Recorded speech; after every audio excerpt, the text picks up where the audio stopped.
बाटे मुंडा आजा पी के देसी पाउआ, होली में ना बाची तोहर चोली लखनऊआ। बनल बाटे मुंडा आजा पी के देसी पाउआ, होली में ना बाची तोहर चोली लखनऊआ। जेना मन करे तेना तत्काल करे दह, पीछे करिया से खोदी खोदी खाल करे द, होली में लहंगावा हलाल करे द। पीछे करिया से खोदी खोदी खाल करे द, होली में लहंगावा हलाल करे द। होली में लहंगावा हलाल करे द, हलाल करे द। पीछे करिया से खोदी खोदी खाल करे द, खाल करे द।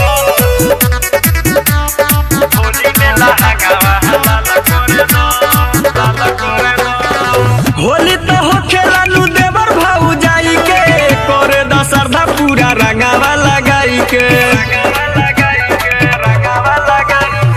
होली तो हो खेला नु देवर भाऊ जाई के, करे द श्रद्धा पूरा रंगावा लगाई के। भैया बाटे नहीं घरे तो कमाल करे द,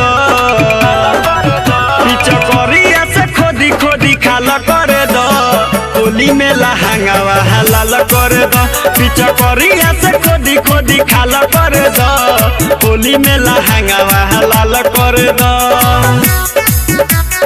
होली में लहंगावा हलाल करे द, हलाल करे द। पीछे करिया से खोदी खोदी खाल करे द, खाल करे द। होली में लहंगावा हलाल करे द, हलाल करे द। राइटर मनोहर रंग रखले बा घोरा के, लहंगे रंगाई आजा पूरा बदन छोड़ के। रंगावा लगाई के, रंगावा लगाई के। राजू मंजीत रंग रखले बा घोरा के, लहंगे रंगाई आजा पूरा बदन छोड़ के। प्रेमी अर्जुन के टचाया आजा गाल करे द,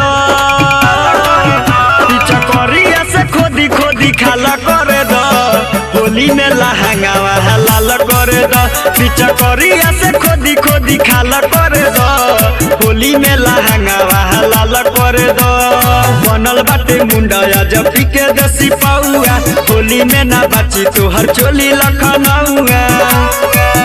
जेना मन करे तेना तत्काल करे दह, पीछे करिया से खोदी खोदी खाल करे द, होली में लहंगावा हलाल करे द। पीछे करिया से खोदी खोदी खाल करे द, होली में लहंगावा हलाल करे द। बागायत्री रिकॉर्डिंग स्टूडियो, राजापुर सोनी बाजार, सीतामढ़ी, बिहार।